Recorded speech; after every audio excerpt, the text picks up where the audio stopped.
सुनीता देवी के घर में रोज शाम होते ही एक अघोषित युद्ध छिड़ जाता था, जिसका मैदान रसोई और जिसकी वजह रात का खाना था।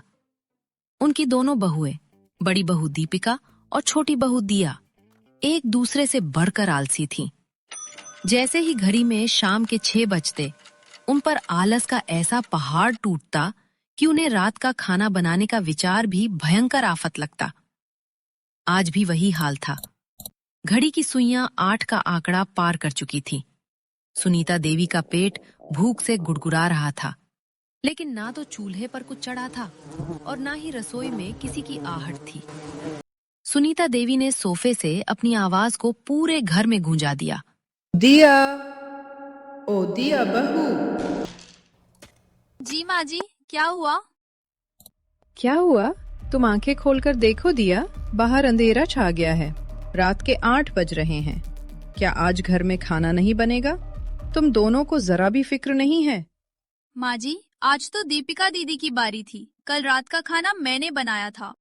मैं जरा रसोई में जाकर देखती हूँ कि उन्होंने क्या बनाया है। दिया धीरे धीरे रसोई की ओर बढ़ी। कुछ ही पल में वो खाली रपैसेटे वापस लौटी। माँ जी, रसोई में तो कोई नहीं है और खाना भी बिल्कुल नहीं बना है। अच्छा, इसका मतलब है कि वो फिर से अपने कमरे में बैठी होगी।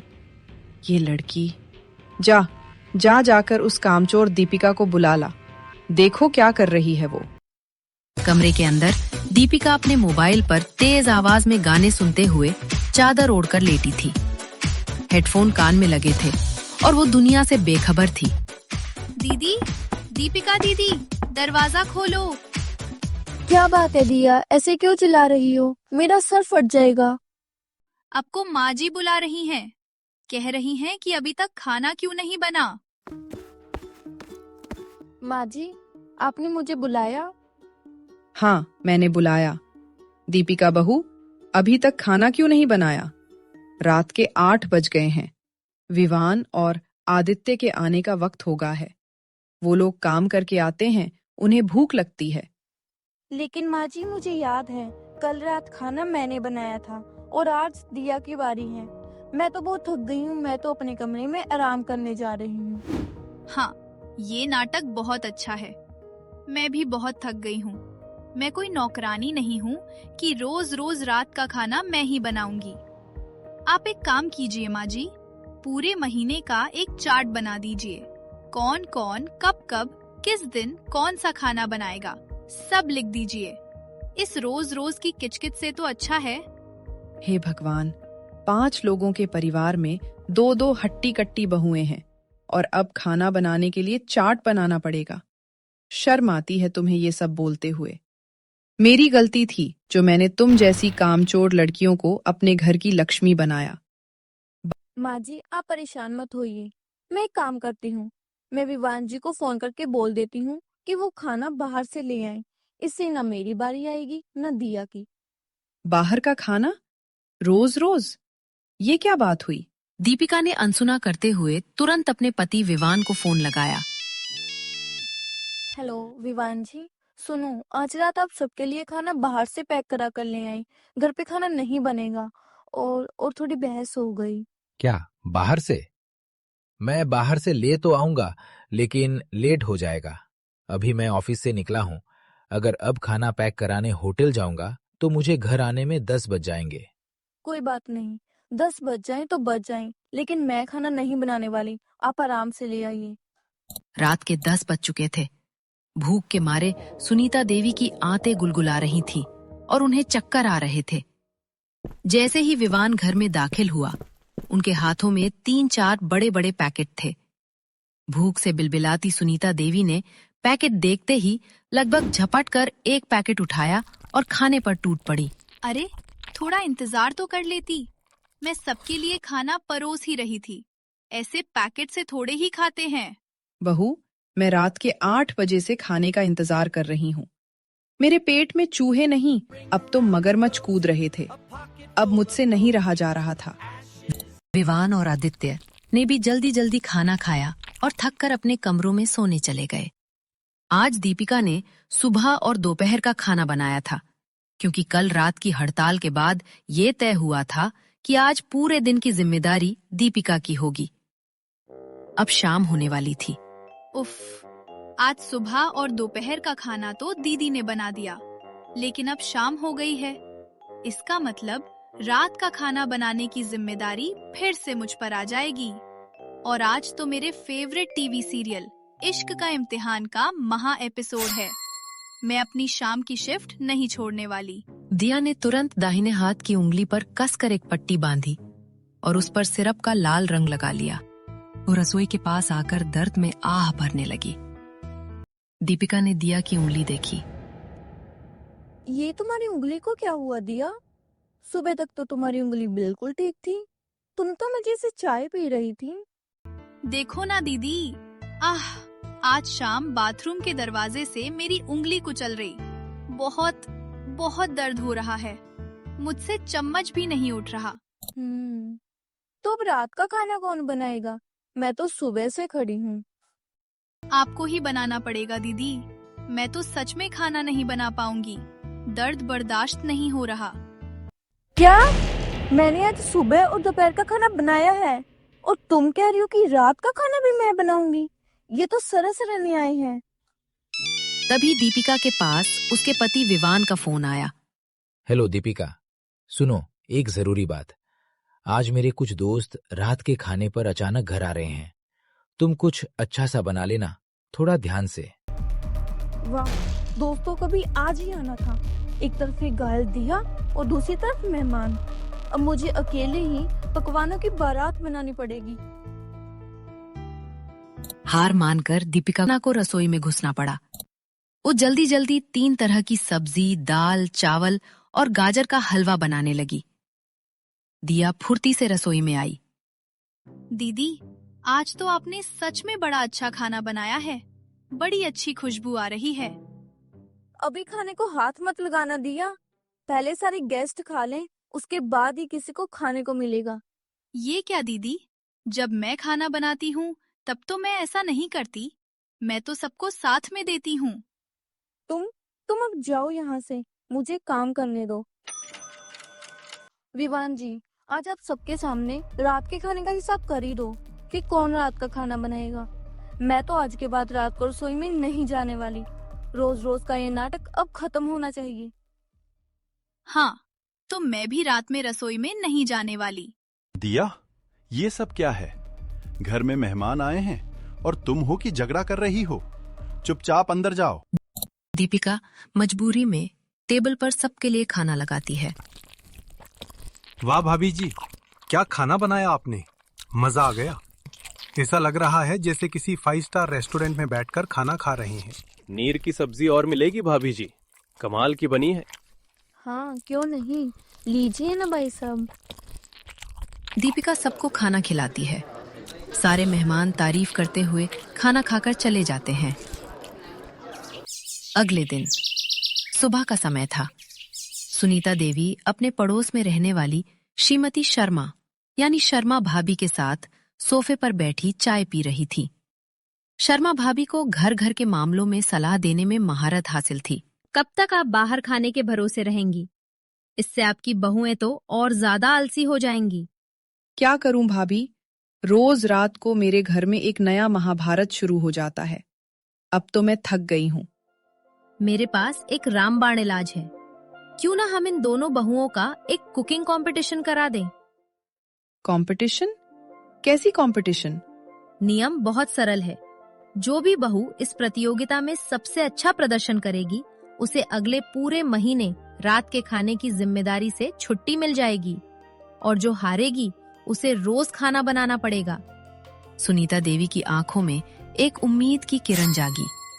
ये तो बहुत अच्छा विचार है भाभी, पर क्या ये दोनों मानेंगी? ये तो जरा जरा सी बात पर झगड़ती हैं। हारने की बात सुनकर तो मुंह फुला लेंगी। मानेगी कैसे नहीं, अब देखो।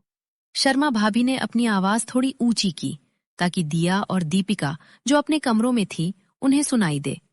अरे भाभी, आपकी बहुएं तो सिर्फ सीरियल क्वीन लगती हैं। किचन तो इनके वश की बात नहीं। मैंने तो इन्हें सिर्फ मैगी बनाते हुए देखा है। इन्हें तो शायद दाल और चावल में अंतर भी नहीं पता होगा। ये सुनकर दिया और दीपिका दोनों के कान खड़े हो गए। उन्हें कामचोर की उपाधि बर्दाश्त नहीं हो रही थी। वे दरवाजे के पीछे से एक दूसरे को घूरने लगी। सुनीता देवी ने भी तुरंत मौके का फायदा उठाया। हाँ, सही कहा भाभी। मैं तो सोचती हूँ इनके हाथों से तो चाय भी ठीक से नहीं बनती। एक दिन दीपिका ने नमक वाली चाय बना दी थी और दिया ने चाय पत्ती डालना ही भूल गई थी। ये सुनते ही दिया और दीपिका दोनों गुस्से से बाहर निकल आई। क्या कहा माँ जी? हमें सब आता है। चाय पत्ती भूलने वाली बात, वो तो एक गलती थी। हाँ, हम कोई अनाड़ी नहीं है। हम सब बनाना जानते हैं, बल्कि आपसे अच्छा खाना बनाते हैं, बस बनाना नहीं चाहते। शर्मा भाभी ने तुरंत माहौल गरमा दिया। अगर ऐसी बात है तो हो जाए एक कुकिंग कंपटीशन दोनों के बीच। जो जीतेगा उसे रात की रसोई से 1 महीने की छुट्टी। शर्मा भाभी का पासा बिल्कुल सही पड़ा। रात की रसोई से 1 महीने की छुट्टी के नाम पर दिया और दीपिका दोनों तुरंत प्रतियोगिता के लिए राजी हो गईं। दोनों के चेहरे पर आत्मविश्वास और दूसरे को हराने की जिद साफ दिख रही थी। ठीक है माँ जी, मुझे ये शर्त मंजूर है।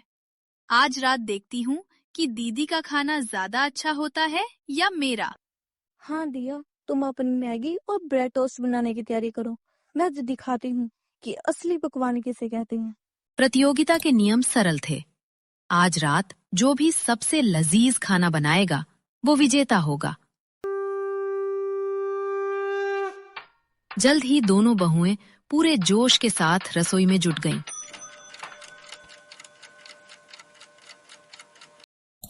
रसोई से उठने वाली महक पूरे घर में फैल गई। डाइनिंग टेबल पर जज मालती देवी, शर्मा भाभी और दोनों बहुओं के पति आदित्य और विवान बैठ चुके थे। सबसे पहले दिया का खाना परोसा गया। दम आलू इतना स्वादिष्ट बना था कि सुनीता देवी ने 2 रोटी ज्यादा खा ली।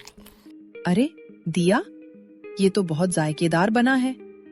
मुझे तो यकीन ही नहीं हो रहा कि ये खाना तुमने बनाया है। हाँ दिया, आज तो तुमने कमाल कर दिया। बाजरे की रोटी पर थोड़ा और घी लगाओ। इसके बाद दीपिका का शाही पनीर और लच्छा पराठा आया। पनीर इतना नरम था और ग्रेवी इतनी मलाईदार कि विवान और आदित्य उसकी तारीफ करते नहीं थके। वाह दीपिका, तुम्हारे पनीर में तो बिल्कुल ढाबे वाला स्वाद आ रहा है। क्या हाथ है तुम्हारा। जजों ने बारी बारी से दोनों के बनाए पकवानों का स्वाद लिया। हर कोई तारीफ कर रहा था, लेकिन कोई भी ये फैसला नहीं कर पा रहा था कि किसका खाना ज्यादा बेहतर था। काफी देर बहस करने के बाद शर्मा भाभी ने मेज थपथपाई और अंतिम फैसला सुनाया। देखिए सुनीता जी, आज की रात इन दोनों बहुओं ने जबरदस्त मुकाबला किया है। दिया ने पारंपरिक स्वाद को जीत लिया और दीपिका ने शाही अंदाज को। दोनों के खाने में कोई कमी नहीं थी। इसलिए आज मुकाबला टाई घोषित किया जाता है। एक हंसी का ठहाका गूंज उठा। दोनों को मिली ट्रॉफी सुनीता देवी ने प्यार से दोनों बहुओं को अपने पास बुलाया। उन्होंने एक छोटी सांकेतिक हंसी मजाक वाली ट्रॉफी दोनों के हाथ में दी। तुम दोनों ने आज ये साबित कर दिया कि जब तुम चाहो तो दुनिया का सबसे बेहतरीन खाना बना सकती हो। ये ट्रॉफी दिखाती है कि तुम दोनों कितनी काबिल हो। जब दोनों बहुएं ट्रॉफी लेकर खड़ी थी तो उनके बीच एक नई हल्की सी आग जगी। उन्हें याद आया कि जब वे एक दूसरे को डांटते डपटते पर एक ही रसोई में साथ काम कर रही थी तो उन्हें मजा आ रहा था और थकान भी कम महसूस हुई। दिया ने दीपिका की तरफ देखा। दीदी, आज सच में मजा आया। जब आप पराठे बेल रही थी और मैं सब्जी काट रही थी तो हमें इतनी बहस नहीं करनी पड़ी। हाँ दिया, और तुम्हारी दम आलू की खुशबू, वो तो मुझे काम करने की प्रेरणा दे रही थी। दोनों बहुएं एक दूसरे को देखकर मुस्कुराईं। उन्हें समझ आ गया था कि उनकी लड़ाई का कारण आलस नहीं बल्कि अकेले काम करने का बोझ था। तो फिर रोज रोज की बहस क्यों? चाट बनाना भी बेकार है और काम वाले रखना भी। बिल्कुल दीदी, आज से हम दोनों ही हमेशा साथ में खाना बनाया करेंगी। एक दिन आपकी पसंद का, एक दिन मेरी पसंद का और एक दिन माँ जी की पसंद का। टीम वर्क से काम भी जल्दी होगा और खाना भी स्वादिष्ट। सुनीता देवी और उनके बेटे ये देखकर बेहद खुश हुए। अब उनकी रसोई में आलस की जगह सहयोग और लड़ाई की जगह स्वादिष्ट महक बस गई थी। झाल नाम की एक प्राचीन रियासत थी जिसका राजा था लॉरेंस। 3 बेटियां थी उसकी, तीनों इतनी सुंदर कि जैसे चांद की 3 कलाएं। सबसे बड़ी राजकुमारी मधु, शांत और शालीन। मंजली राजकुमारी माशा, समझदार पर चंचल। और सबसे छोटी अनया, जिसकी आंखों में आसमान की बेचैनी बसती थी, जिसे राजा प्यार से एनी कहता था। बेटियों, आज एक सवाल पूछता हूँ, बताओ तुम किसके कर्मों का खाती हो? पिताजी, मैं आपके कर्मों का खाती हूँ। आप राजा हैं, मैं आपकी बेटी, आपका भाग्य ही मेरा भाग्य है। मैं भी यही कहती हूँ पिताजी, जब तक आप हैं हमारी हर खुशी आपके कर्म से है। राजा ने सिर हिलाया, दोनों के जवाब से प्रसन्न हुआ। फिर उसकी नजर अनया पर गई। अब तुम बताओ एनी, तुम किसके भाग्य का खाती हो? पिताजी, हर प्राणी अपने हिस्से का खाता है। हवा, पानी, मिट्टी, कोई किसी से मांगता नहीं। मैं भी अपने कर्मों का खाती हूँ। तो फिर जा, अपने कर्मों से ही पेट भर लेना। आज से तेरे लिए इस महल में कोई जगह नहीं। एक पल में राजकुमारी की जिंदगी छिन गई। राजा ने उसकी शादी कर दी, एक लाचार, बीमार, बेसहारा आदमी से कर दी, जिसे सब प्रताप कहते थे। अब अनया के पास न रेशम था, न सजा हुआ कमरा, बस टूटी झोपड़ी, मिट्टी का चूल्हा और सूखी रोटी। प्रताप, ये लो, बस थोड़ा आटा बचा है और आज मैं जंगल से लकड़ियां ले आऊंगी और देखती हूँ अगर थोड़े चावल उधारे मिल जाएं तो। अनया, रोज इतनी मेहनत मत कर, मैं कुछ काम ढूंढ लूंगा। कहाँ ढूंढोगे? तुम्हारे पैर चल नहीं पाते और लोग कहते हैं तुम अपशगुनी हो। अनया भूखी सो जाती और प्रताप आंसू छिपाकर अंधेरे में ताकता रहता। उनका पेट खाली था, पर दिल में एक दूसरे के लिए सम्मान भरा था। वो भूख से लड़ी, गरीबी से लड़ी और समय से भी, लेकिन टूट कर नहीं गिरी। कुछ समय ऐसा ही चलता रहा। दिन जंगल में लकड़ियां बीनते बीनते प्रताप एक पुराने तालाब तक पहुंचा। वहां कुछ अजीब हो रहा था। ये क्या? काले कौवे इस झील में नहा रहे हैं?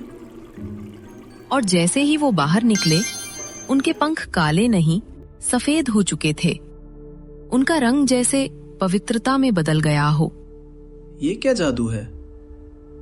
काले कौवे सफेद कैसे हो गए? वो झील कोई साधारण नहीं थी, उसमें किसी दैवी शक्ति का वास था। अगर ये पानी बुराई को अच्छाई में बदल देता है, तो शायद मेरी लाचारी भी मिटा दे। उसने अपने शरीर को झील में डुबो दिया। पानी ने जैसे उसकी बीमारी, उसका दर्द खींच लिया। और जब वो बाहर आया, वो पूरी तरह बदल चुका था। मजबूत, स्वस्थ और चमकता चेहरा। पर उसने अपना एक हाथ झील से बाहर रखा। प्रताप, कहाँ हो तुम? अनया ने देखा, सामने एक सुंदर स्वस्थ आदमी खड़ा था। वो उसे नहीं पहचान पा रही थी। कौन हो तुम? मेरे प्रताप कहाँ हैं? अगर तुम सच में मुझे नहीं पहचानती हो, तो मेरा ये एक हाथ देखो, जो मैंने इस झील में नहीं डाला। क्या ये सच है? तुम सच में ठीक हो गए? हाँ अनया, लेकिन देखो, गरीबी अब भी हमारी साथी है। कर्म बदल गए हैं, मगर हालत नहीं। उन्होंने ठान लिया, मेहनत से अपनी किस्मत बदलेंगे। अब वो भीख नहीं मांगते थे, काम ढूंढते थे, लोगों की मदद करते थे। दिन गुजरे, लोग अब प्रताप और अनया को सम्मान देने लगे। उनकी मेहनत और ईमानदारी की चर्चा पूरे राज्य में फैल गई। अरे वो देखो, वही लाचार आदमी अब दूसरों के लिए घर बनवा रहा है। कर्मों ने हमें गिराया भी और उठाया भी। एक दिन पड़ोसी राज्य का बूढ़ा राजा बोला, कल जो सबसे पहले मुझे मिलेगा वही मेरा उत्तराधिकारी होगा। और उस सुबह सबसे पहले जो महल के फाटक से गुजरे वो थे अनया और पिंगला।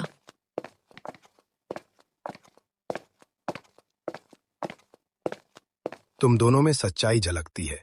आज से इस राज्य की गद्दी तुम्हारी होगी। लाचार से राजा बनने तक की कहानी कर्म की सच्चाई का प्रमाण बन गई। अब अनया एक रानी थी, वही लड़की जिसे उसके पिता ने ठुकराया था। राजा लॉरेंस गरीब और भूखा होकर उसी महल में खाना खाने आया। भीड़ में बैठा, सिर झुकाए, अपनी बेटी को पहचानने से बच रहा था। उस बूढ़े व्यक्ति को बुलाओ।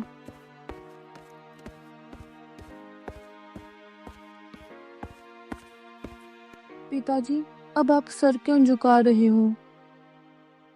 बेटी, मैंने तुझसे कहा था अपने कर्म का खा। आज मैं देख रहा हूं तू सच में अपने कर्म का फल खा रही है और मैं अपने कर्म का दंड। नहीं पिताजी, आप गलत नहीं थे। हर इंसान अपने कर्म का ही खाता है। बस फर्क इतना है, मैंने कर्म बोए और आपने शब्द। उस दिन राजा रो पड़ा और अनया ने उसे गले लगा लिया। झील का जादू सिर्फ शरीर नहीं, आत्मा भी बदल चुका था। समय का चक्र सब देखता है, राजा हो या रंक, कर्म सबका हिसाब रखता है। जो दूसरों को ठुकराता है वो खुद ठोकर खाता है, और जो सच्चाई से चलता है वो कभी नहीं गिरता। हर कोई अपने कर्म